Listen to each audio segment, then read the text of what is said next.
अगर मैं तुमसे कहूँ कि भारत के इतिहास का सबसे गहरा राज किसी म्यूजियम में नहीं या फिर किसी टेक्स्ट बुक में नहीं, बल्कि हमारी कलेक्टिव यादों में छुपा है, तुम शायद मुस्कुराओगे।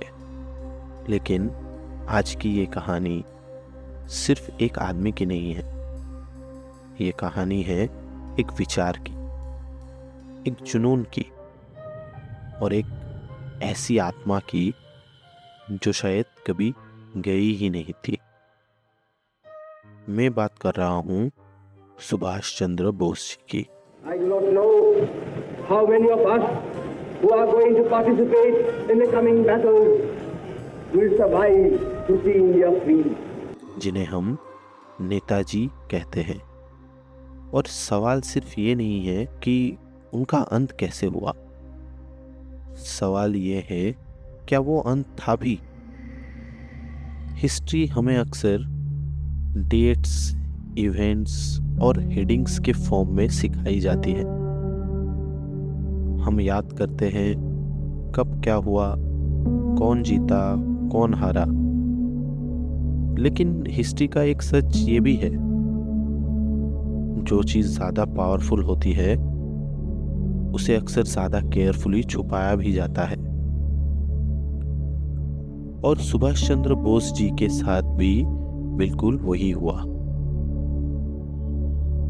नेताजी की कहानी सिर्फ इनकम्प्लीट नहीं है, ये जानबूझकर अधूरी रखी गई कहानी है। उनकी डेथ पर अक्सर बात होता तो है, पर वही सेम चीज पर, वही plane crash, Taiwan, ashes, reports and multiple commissions. पर जब हम गहराई में जाते हैं तब क्लैरिटी मिलती नहीं, सिर्फ कंफ्यूजन मिलता है।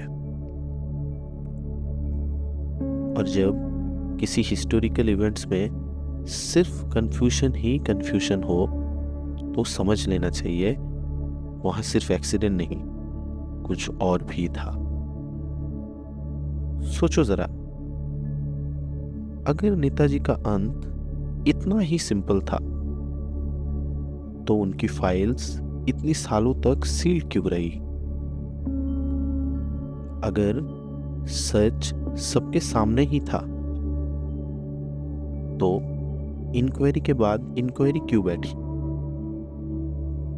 और सबसे बड़ा सवाल, अगर एक लीडर ऑफिशियली मर चुका था तो फिर दुनिया की सबसे पावरफुल गवर्नमेंट्स उसे लेकर इतनी अनईजी क्यों रही?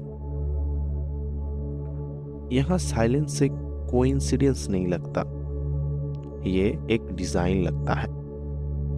इसलिए मैं इसे कहता हूं हिस्ट्री का एबोमिनेशन।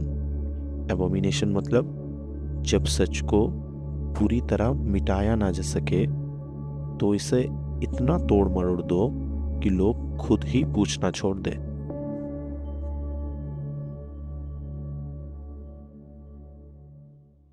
नेताजी एक आम लीडर नहीं थे, क्योंकि वो सिर्फ ब्रिटिश के ही खिलाफ नहीं थे, वो कॉलोनियल माइंडसेट के खिलाफ भी थे।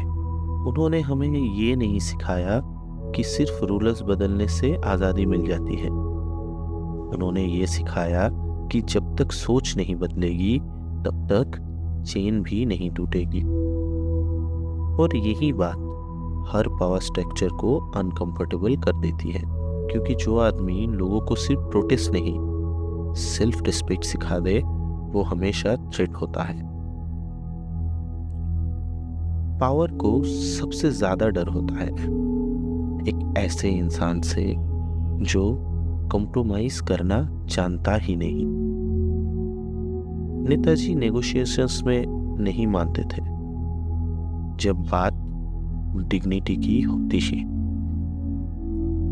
वो हाफ फ्रीडम के अगेंस्ट थे, वो सिंबॉलिक आजादी के अगेंस्ट थे।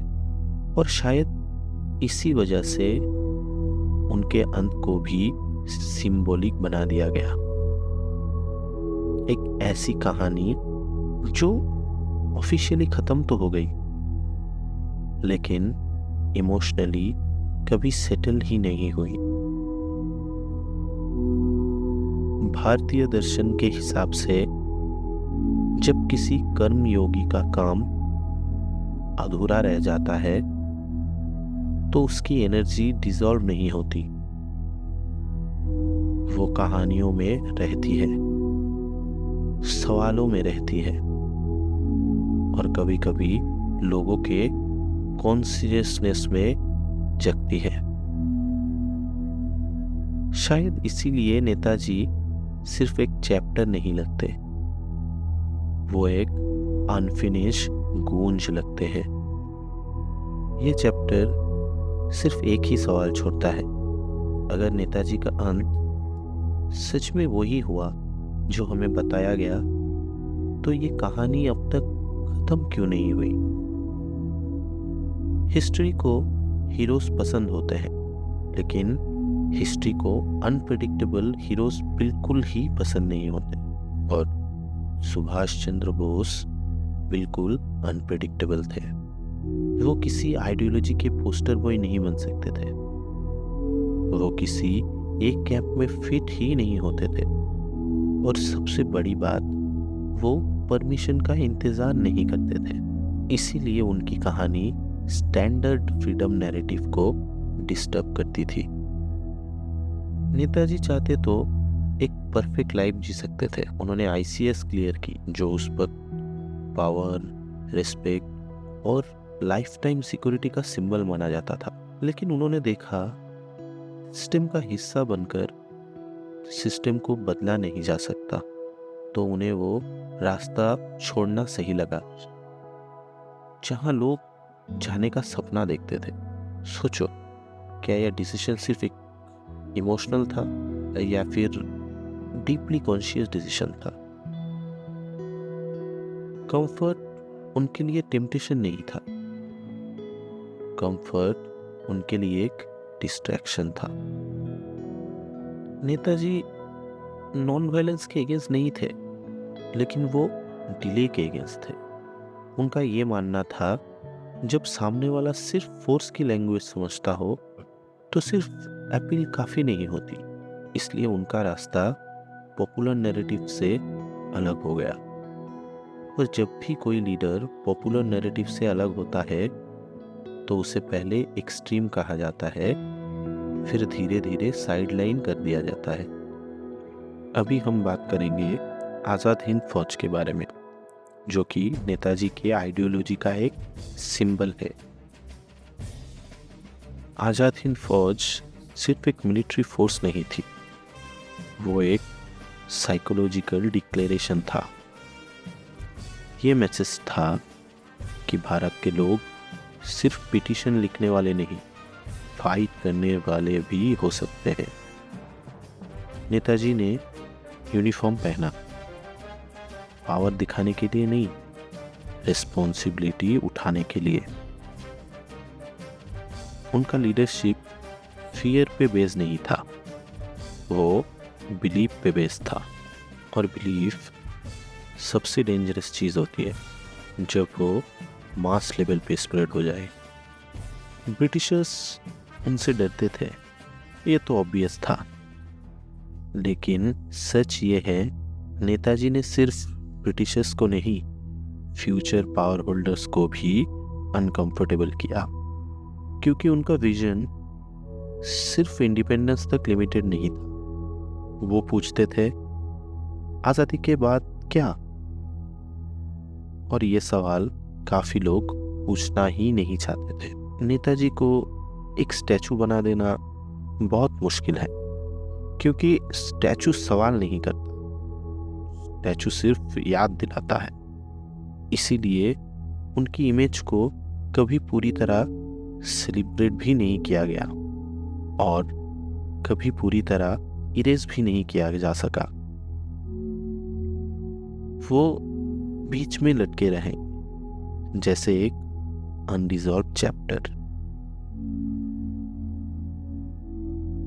इस चैप्टर का सच ये है,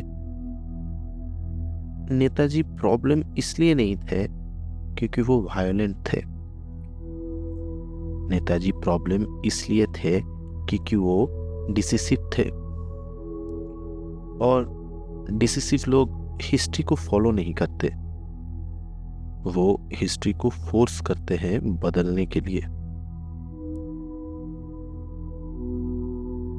जब लोग नेताजी का नाम लेते हैं तो अक्सर एक तस्वीर आती है, यूनिफॉर्म, कैप और एक गरजती आवाज।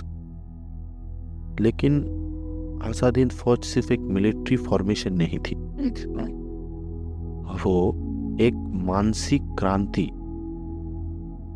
यानी साइकोलॉजिकल रेवोल्यूशन थी।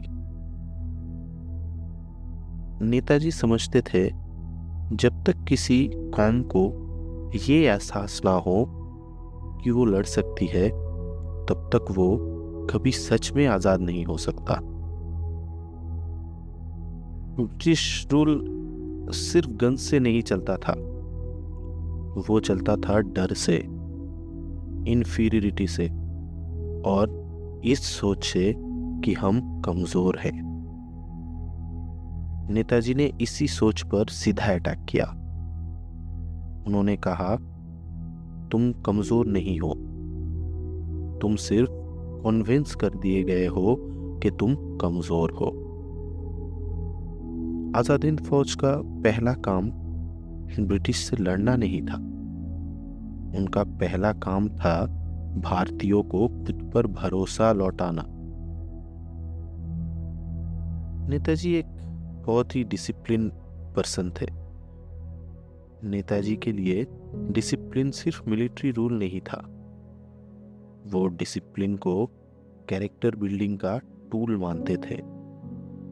टाइम पे उठना, यूनिफॉर्म साफ रखना, ऑर्डर्स का पालन करना, ये सब ब्लाइंड ओबीडियंस नहीं था, ये ईगो को साइड में रखना सिखाता था।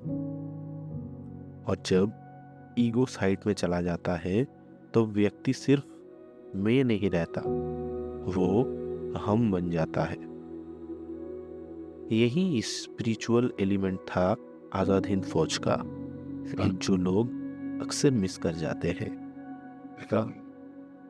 नेताजी डिस्टेंस से कमांड नहीं देते थे, वो फ्रंट से लीड करते थे। वो सोल्जर्स के दुख को समझते थे, वो थकान को पहचानते थे, वो डर को इग्नोर नहीं करते थे। इसलिए उनकी अथॉरिटी रैंक से नहीं आती थी, वो विश्वास से आती थी। और जब एक लीडर पर विश्वास होता है तो लोग सिर्फ जान नहीं, अपनी पूरी पहचान भी दांव पर लगा देते हैं। नेताजी ने सिर्फ आर्मी नहीं बनाई, उन्होंने सोच का ढांच तोड़ दिया। रानी झांसी रेजिमेंट सिर्फ एक वुमेन्स यूनिट नहीं थी, ये एक मैसेज कि आजादी सिर्फ मर्दों की जिम्मेदारी नहीं, ये पूरी कौम का कर्तव्य है। उस वक्त जब दुनिया औरतों को वीक समझती रही, नेताजी उन्हें यूनिफॉर्म पहना रहे थे। ये सिर्फ प्रोग्रेस नहीं था, ये विजन ही तो था। ब्रिटिश को आजाद हिंद फौज से मिलिट्री लेवल पर कम डर था, उन्हें डर था आइडिया के स्प्रेड होने का। अगर भारतीयों को ये लगने लगता कि हम खुद से आजादी ले सकते हैं, तो पूरा कॉलोनियल स्ट्रक्चर गिर जाता। इसलिए आईएनए को सिर्फ बैटलफील्ड पे नहीं, हिस्ट्री बुक्स में भी कंट्रोल किया गया। आजाद हिंद फौज का सच ये है, ये जीतने या हारने की कहानी नहीं, ये जगाने की कहानी थी। हम अक्सर नेताजी को एक यूनिफॉर्म में देखते हैं, एक गरजती आवाज के साथ, एक कमांडिंग प्रेजेंस के रूप में। लेकिन सुभाष चंद्र बोस सिर्फ एक लीडर नहीं थे, वो पहले एक इंसान थे। और शायद उनकी सबसे बड़ी ताकत यही थी कि उन्होंने अपनी इंसानी कमजोरियों को कभी डिनाई नहीं किया। नेताजी बोलने से ज्यादा सोचने वाले इंसान थे। वो हर वक्त स्टेज पर रहना पसंद नहीं करते थे। वो एप्लॉस के पीछे नहीं भागते थे। उनके पास एक हैबिट था, अकेले रहना, खुद के साथ रहना। साइलेंस उनके लिए लोनलीनेस नहीं था, साइलेंस उनके लिए क्लैरिटी था। और जो आदमी अपने साथ शांत रह सकता है वो दुनिया के शोर से कभी कंफ्यूज नहीं होता है। नेताजी का डिसिप्लिन सिर्फ स्पीचेस तक लिमिटेड नहीं था। उनकी जिंदगी रूटीन्स पर चलती थी। फिक्स टाइम पर उठना, फिजिकल फिटनेस पे फोकस, पढ़ाई और सेल्फ स्टडी, अपने लिमिट्स को रोज चैलेंज करना, ये सब उनके लिए अचीवमेंट नहीं था, ये उनके लिए बेसिक ड्यूटी था। वो मानते थे अगर तुम खुद पे कंट्रोल नहीं रख सकते तो तुम किसी और को गाइड करने का मोरल राइट्स भी नहीं रखते। ये सोचना गलत है कि नेताजी सिर्फ एग्रेसिव थे। वो इमोशनल थे, लेकिन वो इमोशन के गुलाम नहीं थे। वो दुख महसूस करते थे, फ्रस्ट्रेशन महसूस करते थे, पर वो अपने इमोशन को डिसीजन नहीं लेने देते थे। वो एक रेयर क्वालिटी है। ज्यादा लोग या तो इमोशनलेस हो जा सकते हैं या फिर इमोशन के बहाव में सब कुछ बहा देते हैं। नेताजी बीच का रास्ता जानते। नेताजी स्पिरिचुअलिटी से दूर नहीं थे, लेकिन उनकी स्पिरिचुअलिटी भागने का रास्ता नहीं था। उनके लिए धर्म का मतलब था कर्तव्य। भगवत गीता उनके लिए सिर्फ श्लोकों की किताब नहीं थी, वो एक मैनुअल थी। कैसे काम करना है बिना रिजल्ट के चिंता की। वो मानते थे जब काम सही हो तो डर अपने आप कम हो जाता है। सच तो ये है कि ये नेताजी का रास्ता बहुत अकेला था। उन्हें ना पूरी तरह कंजर्वेटिव ने अपनाया, न ही लिबरल्स ने। वो किसी एक लेबल में फिट ही नहीं होते थे, और जो लोग लेबल के बाहर होते थे उन्हें अक्सर समझा नहीं जाता, सिर्फ जज किया जाता है। पर नेताजी ने कभी पॉपुलैरिटी के लिए अपने प्रिंसिपल्स कॉम्प्रोमाइज नहीं किए। इस चैप्टर का सच ये है कि नेताजी इसलिए महान नहीं थे क्योंकि वो फियरलेस थे। वो महान इसलिए थे क्योंकि डर के बावजूद उन्होंने अपने फर्ज चुना, और शायद इसी वजह से वो आज भी सिर्फ याद नहीं आते, महसूस होते हैं। कुछ कहानियां टाइम के साथ खत्म हो जाती हैं और कुछ कहानियां टाइम के साथ ज्यादा गहरी होती जाती हैं। सुभाष चंद्र बोस, उनकी कहानी इसी दूसरी कहानी जैसी है। अगर नेताजी का अंत सिर्फ एक एक्सीडेंट होता तो शायद ये चैप्टर कब का बन चुका होता, लेकिन ये बंद नहीं हुआ और शायद कभी पूरी तरह होगा भी नहीं। हमें बताया गया कि 1945 में एक प्लेन क्रैश हुआ ताइवान के पास, और वहीं पर कहानी खत्म। पर सच ये है कि इस एंडिंग के साथ कभी क्लोजर ही नहीं आया, ना देश को, ना देश के लोगों को, और ना उन लोगों को जिन्होंने नेताजी के सोच को समझा था। सिर्फ एक अनाउंसमेंट के साथ किसी विचार को दफनाया नहीं जा सकता। कुछ सवाल इतने सालों के बाद भी जिंदा क्यों रहते हैं, और हर कुछ सवालों में नेताजी का केस फिर से उठ खड़ा क्यों होता है। क्यों डॉक्यूमेंट्स, फाइल्स और रिपोर्ट्स कभी पूरी तरह एक दूसरे से मैच नहीं करती। और सबसे इम्पोर्टेंट बात, अगर सच इतना ही सीधा था तो उसे संभाल कर रखने की इतनी ज़रूरत क्यों पड़ी? ये सवाल सिर्फ हिस्ट्री का नहीं है, ये सवाल कॉन्सेंस का है। भारतीय दर्शन में एक बात मानी जाती है, जब कोई अपना काम पूरी तरह कंप्लीट नहीं कर पाता तो उसका असर सिर्फ शरीर के साथ खत्म नहीं होता, उसकी एनर्जी समय में घूमती रहती है, कहीं कहानियों में, कहीं यादों में और कहीं लोगों के सवालों में। शायद इसीलिए नेताजी का नाम सिर्फ एक हिस्टोरिकल रेफरेंस नहीं लगा है, वो एक अनफिनिश गूंज लगता है। तो फिर ये गूंज अभी इतना मैटर क्यों करता है? ये मिस्ट्री सिर्फ नेताजी जिंदा थे या नहीं का सवाल नहीं है, ये सवाल है क्या हम सच का सामना करने के लिए तैयार हैं? क्योंकि सच अक्सर कंफर्टेबल नहीं होता और नेताजी की पूरी जिंदगी कंफर्ट के खिलाफ थी, इसीलिए शायद उनका अंत को भी कंफर्ट के फ्रेम में फिट कर दिया गया।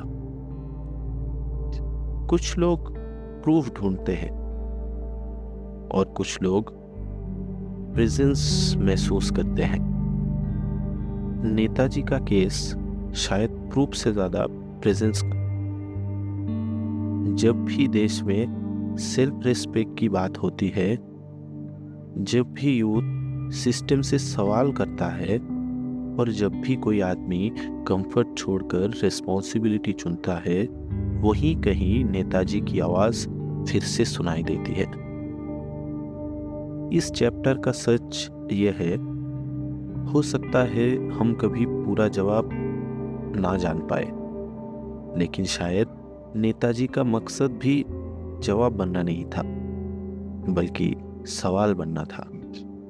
और जब इंसान सवाल बन जाता है, वो कभी पूरी तरह खत्म नहीं होता। नेताजी का सपना सिर्फ अंग्रेजों को भगाना नहीं था। सुभाष चंद्र बोस जानते थे, सिर्फ रूलर्स बदलने से कौम आजाद नहीं होगा। उनका असली सवाल ये था, आजादी के बाद हम किस तरह का देश बनेंगे? और शायद ये सवाल आज भी पूरी तरह आंसर नहीं हुआ। नेताजी एक ऐसे भारत का सपना देखते थे जो सिर्फ इमोशनल ना हो, बल्कि स्ट्रक्चरली स्ट्रॉन्ग हो। उनके लिए नेशन का मतलब था स्ट्रॉन्ग इंस्टीट्यूशंस, क्लियर अथॉरिटी और डिसिप्लिन गवर्नेंस। वो मानते थे जब तक सिस्टम वीक रहेगा तब तक पावर हमेशा गलत हाथों में जाती रहेगी। इसीलिए उनका विजन रोमांटिक फ्रीडम का नहीं था, वो रिस्पॉन्सिबल फ्रीडम था। नेताजी ग्लोबल वैलिडेशन के पीछे नहीं भागते थे, उनका फोकस था सेल्फ रिलायंस। उन्होंने कहा था, जब तक देश अपना खाना, अपना इंडस्ट्रीज और अपना टेक्नोलॉजी खुद कंट्रोल नहीं करेगा, तब तक पॉलिटिकल आज़ादी अधूरी रहेगी। और जब हम इंपोर्ट डिपेंडेंसी और डेट की बात करते हैं, तो नेताजी का विजन और ज़्यादा रिलीवेंट लगता है। नेताजी यूथ को सिर्फ फ्यूचर के लिए प्रिपेयर नहीं करना चाहते थे, वो यूथ को प्रेजेंट के हिस्सा बनाना चाहते थे। उनके लिए यंग लोग सिर्फ वोट बैंक नहीं थे, वो डिसीजन मेकर्स थे। इसलिए वो यूथ से सिर्फ एंथुसियाज्म नहीं, डिसिप्लिन और सैक्रिफाइस भी एक्सपेक्ट करते थे। उनका मानना था, जज्बा बिना डिसिप्लिन के सिर्फ नॉइस लगता है। नेताजी के इंडिया में एजुकेशन का गोल सिर्फ जॉब सिक्योर करना नहीं था। उनके लिए एजुकेशन का मतलब था कैरेक्टर बिल्डिंग, क्रिटिकल थिंकिंग और मोरल करेज। वो चाहते थे कि स्टूडेंट्स सिस्टम को ब्लाइंडली फॉलो ना करें, बल्कि समझे और ज़रूरत पड़े तो चैलेंज भी करें। आज जब एडुकेशन सिर्फ मार्क्स और पैकेजेस तक सीमित रही है, नेताजी का थॉट और ज़्यादा अनकंफर्टेबल हो जाता है। नेताजी का भारत ना तो ब्लाइंड रिलीजियस होता, न ही रूथलेस मॉडर्न।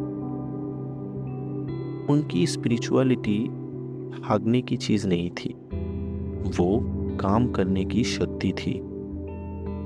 उनके लिए धर्म का मतलब था फर्ज, डिसिप्लिन और सर्विस। इसलिए उनका विजन सिर्फ टेम्पल्स या पॉलिसीज का नहीं था, इंसान के अंदर बदलाव का था। नेताजी का इंडिया सिर्फ 1947 के लिए नहीं था, वो 2050 के लिए भी था, और शायद उसके बाद के लिए भी।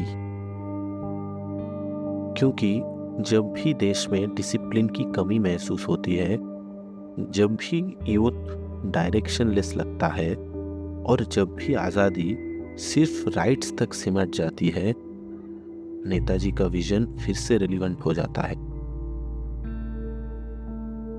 इस चैप्टर का सच ये है कि नेताजी ने हमें सिर्फ आज़ादी का सपना नहीं दिया, उन्होंने हमें आज़ादी संभालने का बोझ भी दिया। और शायद हम आज भी उसी बोझ को समझने की कोशिश कर रहे हैं। कुछ कहानियां इतनी जिद्दी होती हैं कि उन्हें दबाया नहीं जा सकता, चाहे उन पर कितनी ही रिपोर्ट्स लिख दो, कितनी ही फाइल्स बंद कर दो, वो कहीं ना कहीं फिर से सामने आ जाता है। नेताजी के साथ भी कुछ ऐसा ही हुआ।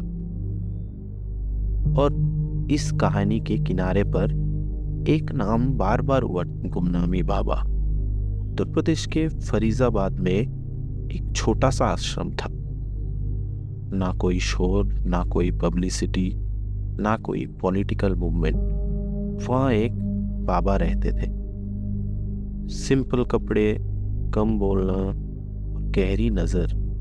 लोग उन्हें गुमनामी बाबा कहते थे।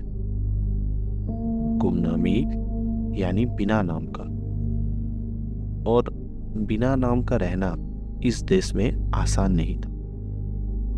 ये बाबा सिर्फ एक आम साधु जैसा नहीं थे, उनके पास कुछ ऐसी चीजें थी जो लोगों को रुक रुक कर सोचने पर मजबूर करती थी। जैसे कि फॉरेन न्यूज़पेपर्स, लेटर्स जिसमें हाई लेवल रेफरेंसेस था, उनका मिलिट्री स्टाइल डिसिप्लिन, और सबसे अजीब, नेताजी से जुड़ा हुआ गहरा ज्ञान। ये सब चीजें किसी कोइंसिडेंस जैसा नहीं लगता, और जब कोइंसिडेंस बहुत ज्यादा हो जाता है तो वो कोइंसिडेंस नहीं रहता। गुमनामी बाबा भीख मांगने वाले साधु जैसा नहीं थे, वो अपनी स्पेस को बहुत स्ट्रिक्टली कंट्रोल करते थे। वो पॉलिटिकल बातों पर सडनली अलर्ट हो जाते थे, और जब नेताजी का जिक्र होता था तो उनका बॉडी लैंग्वेज नोटिसेबली चेंज हो जाता था। ये सब ऑब्जर्वेशन है या फिर क्लेम, पर ऑब्जर्वेशन भी कभी कभी बहुत कुछ किया जाता है। टाइम के साथ कमीशंस बनी, रिपोर्ट्स आई, कुछ ने कहा ये सिर्फ एक एसेस्टिक थे, कुछ ने कहा ये सिर्फ इमेजिनेशन है। पर सच ये है, किसी भी इन्वेस्टिगेशन ने ये पूरी तरह प्रूव नहीं किया कि ये नेताजी नहीं थे। और जब बात इतनी सीरियस हो तो प्रूव नहीं हुआ और गलत है सेम चीज नहीं होती। आज भी जब नेताजी की कहानी चलती है तो गुमनामी बाबा का नाम चुपके से आ जाता है। इसलिए नहीं क्योंकि लोग मान लेते हैं, बल्कि इसलिए क्योंकि सब लोग पूरी तरह रिजेक्ट भी नहीं कर पाए रहे। ये थ्योरी लॉजिकल से ज्यादा साइकोलॉजिकल है, और शायद स्पिरिचुअल भी, और सिर्फ साक्षी बनकर रह जाता है। गुमनामी बाबा के केस में शायद वही हुआ, या शायद नहीं, पर ये रिस्पॉन्सिबिलिटी काफ़ी है नेताजी की कहानी को पूरी तरह बंद होने से रोकने के लिए। इस चैप्टर का सच ये है, गुमनामी बाबा एक जवाब नहीं है, वो एक दरवाजा है और हर कोई उस दरवाजे के अंदर झुकने की हिम्मत नहीं करता, क्योंकि कभी कभी सच का सामना करना उतना आसान नहीं होता। हो सकता है नेताजी कहीं नहीं गए, हो सकता है उन्होंने सिर्फ दुनिया छोड़ दी। नेताजी आज हमसे स्टैचूज नहीं मांगते, उन्हें स्लोगन नहीं चाहिए और न ही उन्हें सिर्फ यादों में जिंदा रहना भी पसंद है। सुभाष चंद्र बोस अगर आज जिंदा होते तो शायद सिर्फ एक ही सवाल पूछते, तुम अपनी आजादी के साथ कर क्या रहे हो? नेताजी के लिए आजादी का मतलब सिर्फ राइट्स नहीं था, आजादी उनके लिए जिम्मेदारी थी।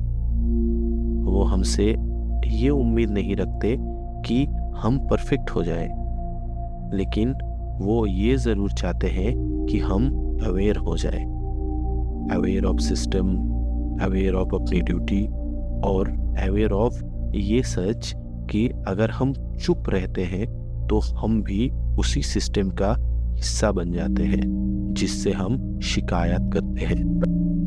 नेताजी का सबसे बड़ा लेसन ये नहीं था कि कैसे लड़ना है, उनका सबसे बड़ा लेसन था कैसे सोचना है।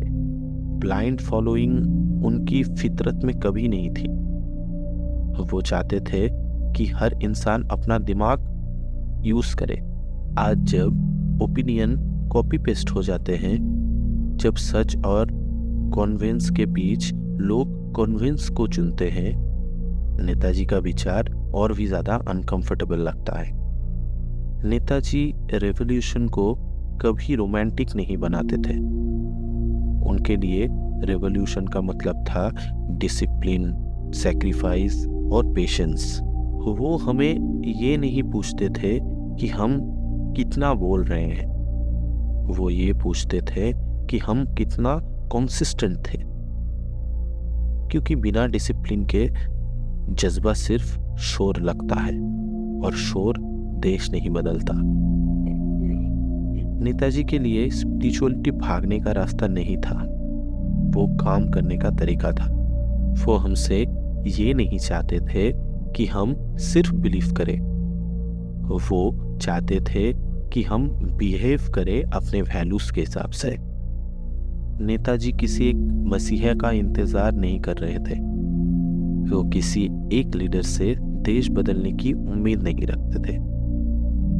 वो हर नॉर्मल इंसान से एक छोटा सा स्टेप एक्सेप्ट करते थे, अपनी जगह पे ईमानदार होना, अपनी जिम्मेदारी से भागना नहीं और आजादी को सिर्फ कंज्यूम नहीं प्रोटेक्ट कर। इस ऑडियो बुक का आखिरी सच ये है कि नेताजी कोई कहानी नहीं थे, नेताजी एक चैलेंज थे और चैलेंज का काम होता है हर जेनरेशन से ये पूछना, तुम क्या कर रहे हो जब तुम आजाद हो।